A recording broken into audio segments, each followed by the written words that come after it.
Welcome to the Autistic Techie Podcast. I'm your host, Shay Belsky, an autistic software engineer and tech lead. We're going to dive into the world of tech careers from a neurodivergent perspective, interviewing guests from all different corners of the industry and empowering you to be a better self-advocate. Welcome back to Autistic Techie. I am super excited today to be joined by Nicola Knobel. This one is extra special for me because I was on Nicola's podcast a few years ago, and we did an episode also all about neurodiversity in the workplace. And their episode was called Neurodivergence and Autism at Work, Unpacking the Challenges and Triumphs. And the podcast had a different name back then. It was called the Let's Break Up Toxic Workplace Stories podcast. Now it goes by a different name. It is called the Safe Tea podcast. That is SAFETEA, as in you drink tea in the morning, podcast. Nicola and Deborah are still the hosts, but I'm so excited to have Nicola on my show this time. This is one of the few times I get a chance to talk to people who I was on their shows for. So Nicola, welcome to Autistic Techie. Thanks for having me. I'm so excited. I love the full circle. It makes it feel really cohesive. We're coming back to the center, and I love it. I enjoyed our conversation when we talked a few years ago, and now I get a chance to talk to you about neurodiversity too. Can you tell us a little bit about yourself, please? I sure can. I am originally from South Africa. I moved to New Zealand maybe about 15, 16 years ago, and honestly, it's the best country in the world. New Zealand is? Oh, for sure. It's just amazing and it's beautiful. And obviously, we filmed Lord of the Rings here and Avatar and a whole bunch of other really cool movies. So, we're like Middle Earth, but better. I have been working in occupational health and safety for probably the last 18 years. I started doing it when I left university. My amazing superpower is studying. I now have probably more degrees than most. I saw your LinkedIn, your cover photo, I think, had like a bunch of different titles you have. You have BSc, PG Cert, OSH, PG Cert Law, LLM. You've got it all. Each topic becomes kind of like a special interest, and then it's really entertaining because then I just collect degrees, I guess, like Pokemon cards. I almost feel like I laugh about it because I'm almost embarrassed about it because people are like, oh, how do you find time for that? And I'm like, well, let me tell you about this one time I discovered I was autistic. So tell us about that. It's a good segue. How did you end up coming upon the fact that you were autistic through diagnosis or self-diagnosis? What did that process look like? Well, it was you. Well, no, it wasn't directly you, but it was kind of you. At the time, I was starting to have questions about my son, and he definitely from a young age had traits that I was like, what are these? These are not fitting into like the developmental kind of guidelines that I was expecting out of, every parenting textbook I've probably ever read. And after the conversation we had with you on the podcast, I was like, actually, maybe I need to have a look at this from a different perspective. And we ended up going through quite a long process. My son was really lucky that he's had a psychologist at school that was really helpful with that. And we were able to diagnose him with ASD. And through that process, I was like, well, maybe there's something going on here too. But I don't know if I feel like this is, now that I'm kind of digging into it more and more and more, I feel like this happens so often with women is you almost gaslight yourself. Where you're like, no, that's not something. No. What happens frequently is that when parents are getting their children evaluated and seen by a professional, a couple of things can happen. The doctor will be like, hey, maybe you should consider seeing a professional too. Or the doctor says something off the cuff and you're like, oh, wait, that actually resonates with my experiences very vividly. I know so many people for whom they bring their kids into the doctor like says something or asks a question and they're like, wait, actually, I feel that way too. And then drum roll, surprise, you're autistic or ADHD. Exactly. So so I've gone through the process and I've got a combination. I've got the really cool combination of ASD and ADHD, more the AuDHD. hyperactivity.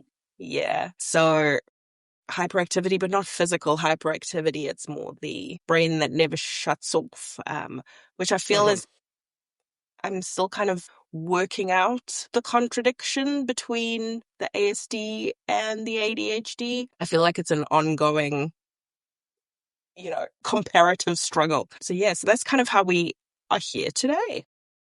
What has surprised you about those ways in which autism and ADHD work against each other? I think I found that a lot of people, some areas, they have this unintentionally positive mesh of autism and ADHD, and other places, like you alluded to, they pull in opposite directions. What has it been like for you? So when I was working with the psychologist and he was explaining this to me, he was quite surprised that I almost feel like it's a Jekyll and Hyde situation, right? So in my mind, this is how I've described the two in my mind. They're just two different people in my mind.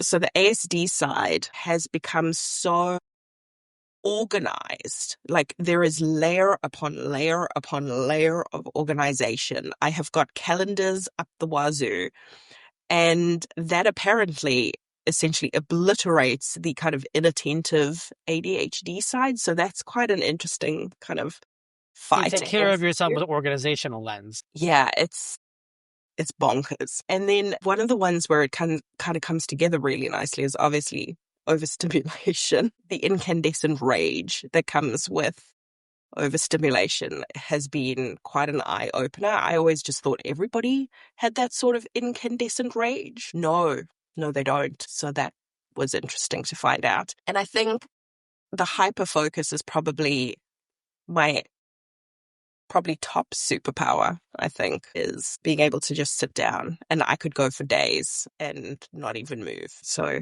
it's great. And which would you attribute more to your multiple degrees, autism or ADHD, or is it pretty even between them? I think I get interested in a topic. I'm like, oh, new topic. Like, I don't have a law degree. Let's study law. Oh, and then next minute, it's your special interest for the next 2 years because you're like, what have I done? And then the autism kind of keeps us going straight down the line of like, oh, we have a plan. We now have a system. Let's get this done. You get to focus on it. You get to be passionate Yeah. about it. And the ADHD helps you. The autism is like when you're aiming the cannon, and then ADHD is firing and hitting it right in the bullseye. Exactly. It's definitely I laugh about it because I'm just like, it's so ridiculous. Like you think about it and you're just like, how has this actually happened? And I'm curious because so when we talked on your episode on your podcast, it was about more general workplace things, and now you have focused a little bit more on your special interest, I would say, or your occupation as far as safety for women in New Zealand, which is a very specialized area. So, how do you perceive being a podcast host and producer and being neurodivergent at the same time? What is that experience like for you?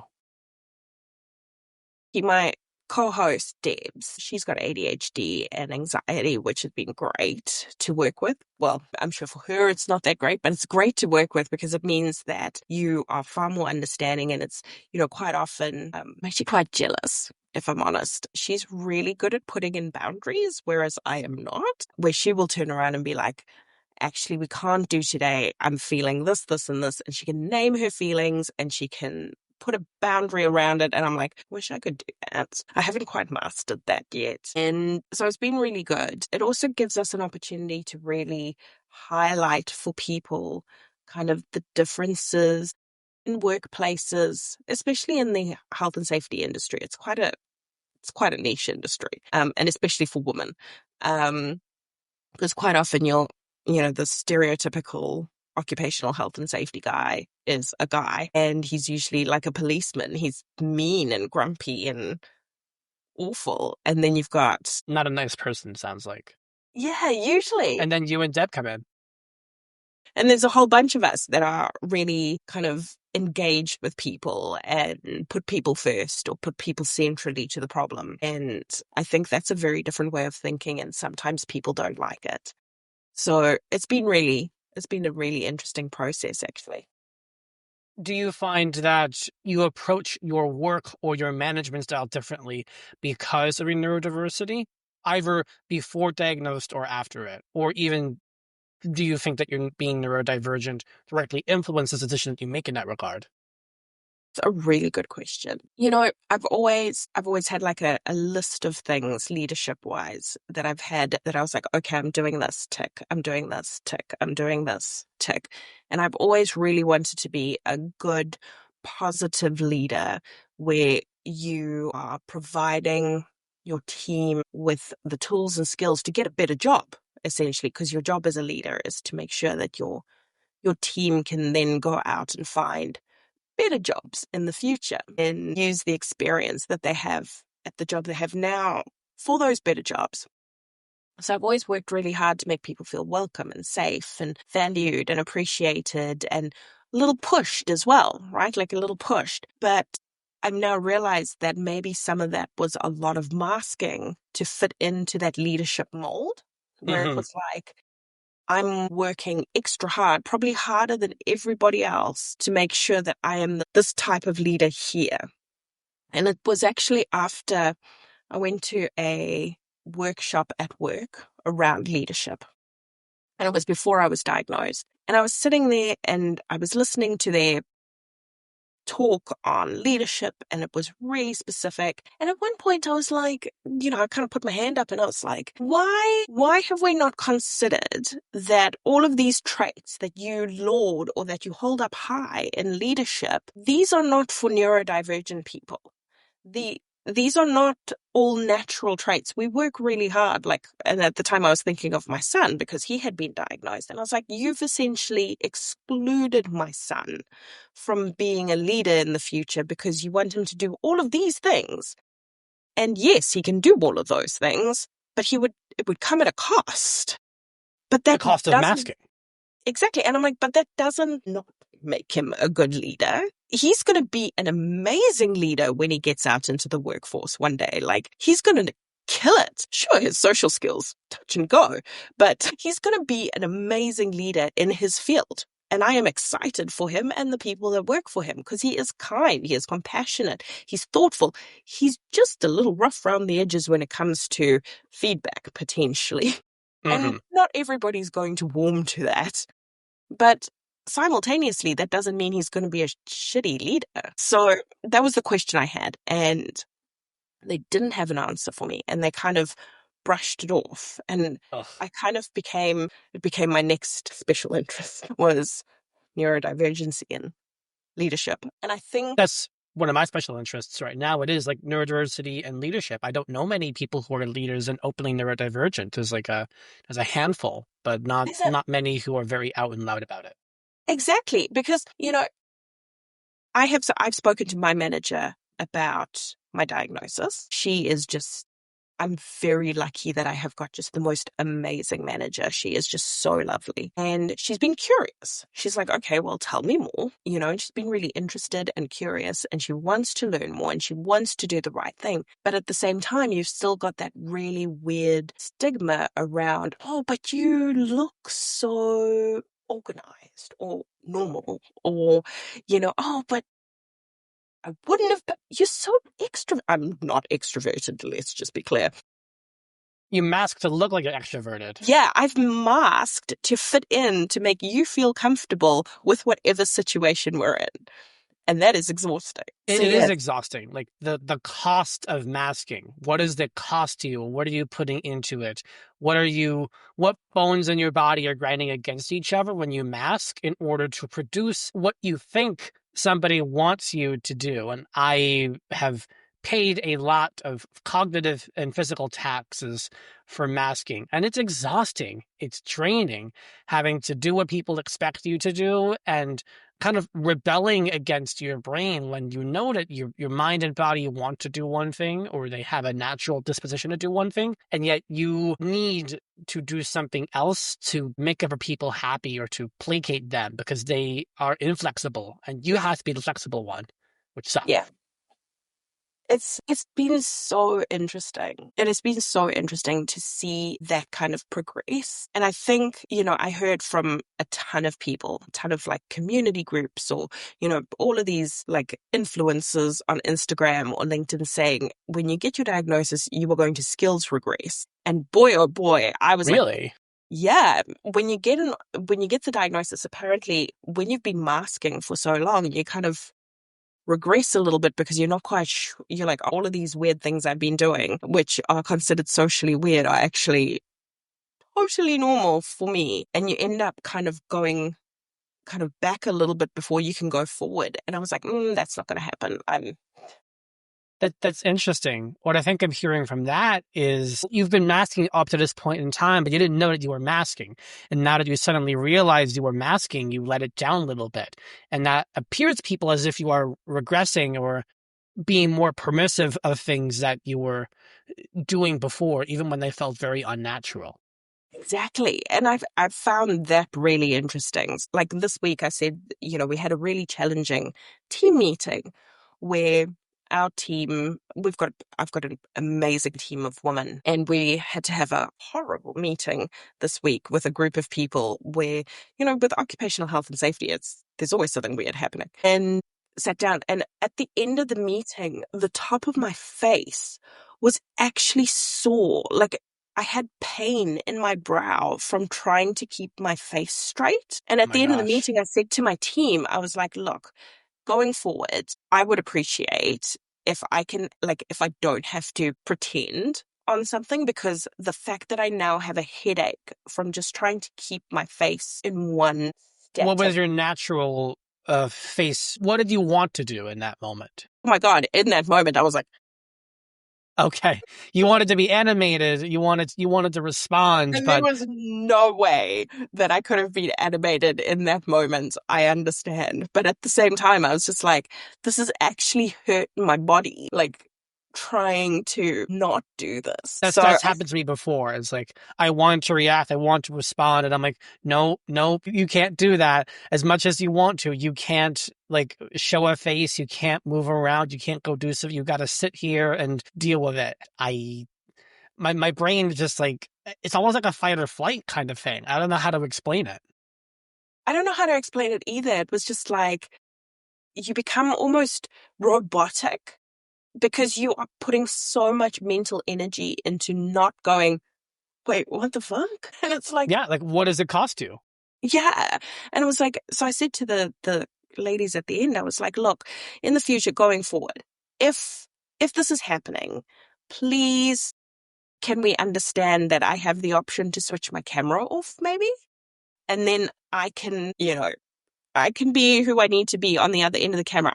I still have the same information that we are sharing with these people. I've still got the same training and skills. It doesn't take that away, but it just takes away the shock of my face responding to things that they're saying. You're spending less energy on your face and more energy, more of your cognitive peace of mind on the work at hand. Because to be honest with you, when you're dealing with a stressful situation, you want to focus on the work. You don't want to have to focus on like, well, I have to keep a straight face when I'm dealing with this really troublesome thing.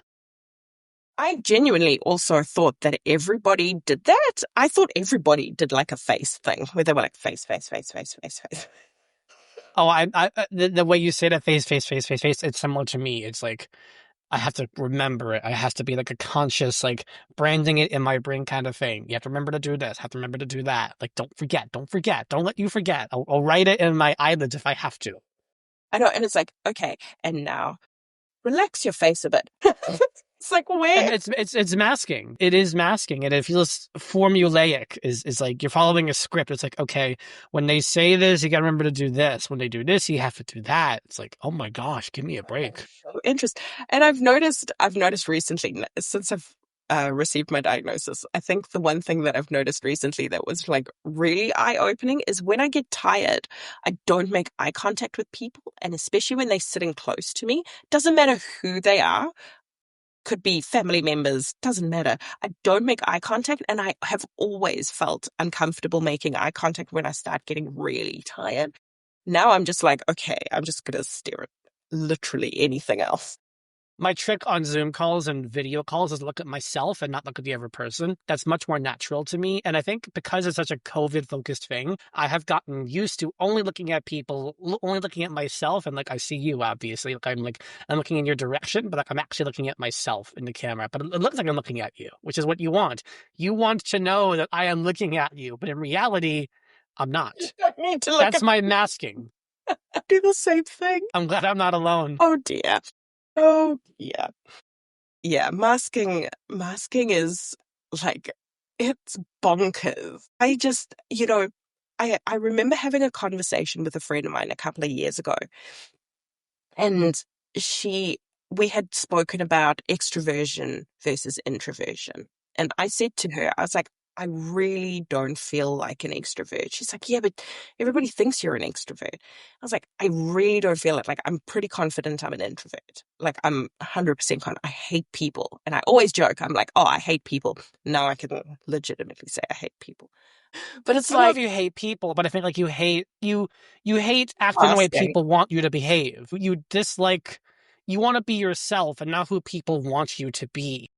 Exactly, but I could also spend the rest of eternity alone in a room. So I'd be a perfect candidate if you want to do like space experiments, like sleep and space experiments. I'd be perfect. A small room, a little bit of the iPad. I'd, I'd be great.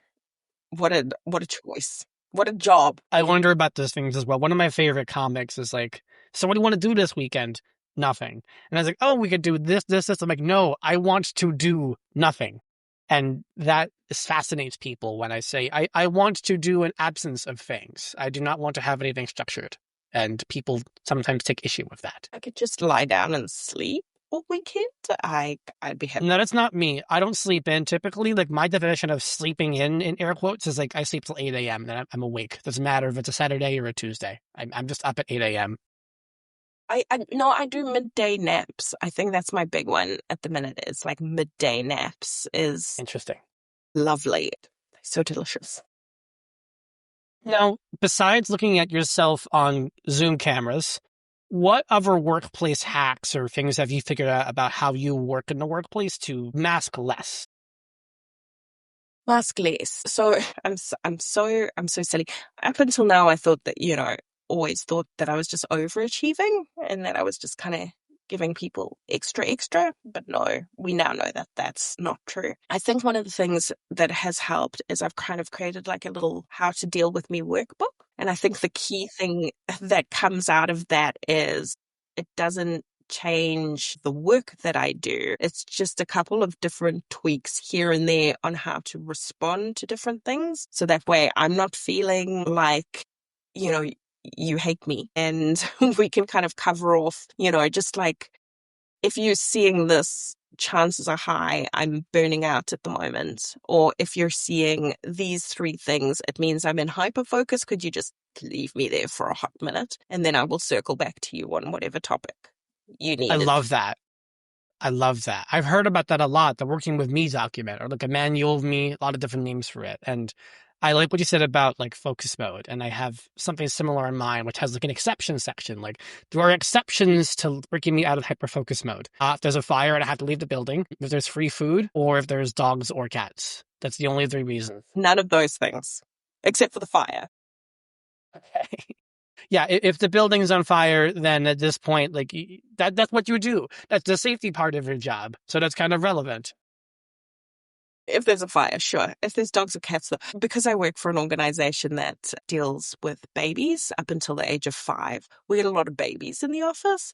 Mm, And then people are like, oh, cute. And I'm like, so I'd say like, even if there were babies in the office, leave me to be. But yeah, it's also been, I think the how can I help kind of document has been really good because it kind of gives everybody just a clear indication that this is not, because, there's still that stigma, right? Like, what has Sheldon done to us?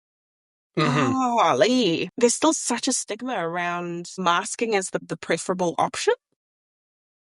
And I think getting out of that and saying, actually, I don't have to mask. I am a little quirky, but it doesn't impact the quality of work or the delivery that I'm presenting, I think. And I'm not like, you don't have to You don't have to baby me just because I'm telling you that I'm probably having a shutdown. The reason I'm having a shutdown is because the tag in my jumper's too scratchy, not because you've said Hate something. those. I have ruined too many pieces of clothing because I have ripped a tag out before I take a pair of scissors to it, or I'll ask my wife to just cut them out for me because I'll butcher it and mess it up really badly. And you mentioned like being authentic too. My wife and I finished watching the most recent season of Love on the Spectrum, and I have feelings about that show. I have opinions, but I think one thing they've done really well is showcase people being themselves and not masking and just being who they are when with other people, with their families, like in life. And I think that's such an important thing, just like being yourself and not behaving the way that people expect or want you to behave, but just being as natural by geeking out on certain things or wanting to indulge in your special interests and to be honest and kind. Moment, my special interest is Japan because we're traveling to Japan in September. That's So fun. I know I'm so excited. I'm really excited, but I'm also really anxious about how busy Japan is. Like Hmm. I know, like I've seen pictures. I feel like it's really busy, and I'm worried that I might be like just a lot of people and sounds and smells, and I don't know how well I'm going to do. But Is there a way you can like prepare yourself for that or like demo it or I'm in the test it out?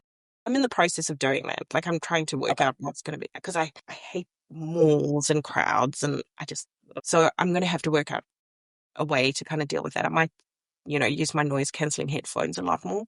Hmm. But my 37-page spreadsheet on all the things we're going to eat is quite an experience. But as because it's my special interest at the moment, and because I know that it's going to end up taking too much of my time, and I have got priorities of other things, this is a hack of the day, is it is my reward research. So when Ooh. I'm feeling really stressed out, or if I have done like if I've been able to focus on something I'm not super interested in, or if I've been able to finish like a big chunk of work, I will time box like half an hour to an hour of Japan research just to calm myself, it's almost like using it as a stim, but it's Yeah, also it's a to reward. self-regulate. Stimming is stimulation, it's self-regulation. This is You're true. finding your emotional center. So yes, that's my hack of the day is use it as a reward. I'm gonna have to borrow that because or at least just more properly define that because now that resonates, that lands with me. Like indulging in something when something else is stressful. Yeah. Where it's like, actually, I quite enjoy, and I've got one of those watches that tell you how stressed you are. Oh, And fancy. the minute you start researching something that you're really interested in, the stress just goes, and I'm like, "Oh, this is I great." love that. I do have a smartwatch as well, not as fancy. My wife's watch tells her how many stairs she's gone up, and mine does not do that. And I want to kind of know how many stairs I've gone up. Hers is a more advanced model of mine. I've got Yeah. a Garmin. I love my watch, but I also recently got, because I need to know all the details. I also got one of the rings as well to watch all the I kind of, saw that, the Aura Ring. yeah, absolutely love it. It's fascinating. I don't know I'll what have I'm to going to try do that in out the too. future, but well, it was really interesting because I actually thought up until my diagnosis, I actually thought that I was stuck in a cortisol loop. I was Interesting. actually I was really worried that I was actually unwell. And I kept going to the doctor, and I'd probably gone back to the doctor about 4 times where I was like, actually, I'm really not feeling well. Like, I keep getting stuck in this loop of not being able to sleep well. Like, I sleep all eight Hmm. hours, but I'm not sleeping well. Like, I'm not resting while I'm sleeping. Like, I can see in my heart rate and in my stress levels, it's just there's no rest. And then I wake up in the morning and I'm just upset all day. Like I'm just stressed all day. I'm not depressed. I'm not miserable. So what's happening? Like why am I just so stressed all day?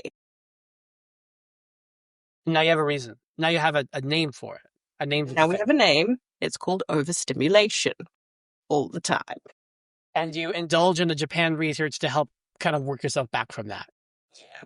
A couple of things I've been, doing to kind of bring myself back from that. I've been more vocal about stuff. that gets me into that overstimulation space. I think at the moment the house hates me. All the kids on, well, obviously I think everybody hates me, but at the moment I would not be surprised if everybody's grumpy with me, because every 2 minutes I'm saying something that is just unpleasant at the moment, where it's like, does that have to be as loud as it is? Why are you wearing that perfume? Who has moisturizer in the house that smells like ass? Like, why are we doing this to ourselves?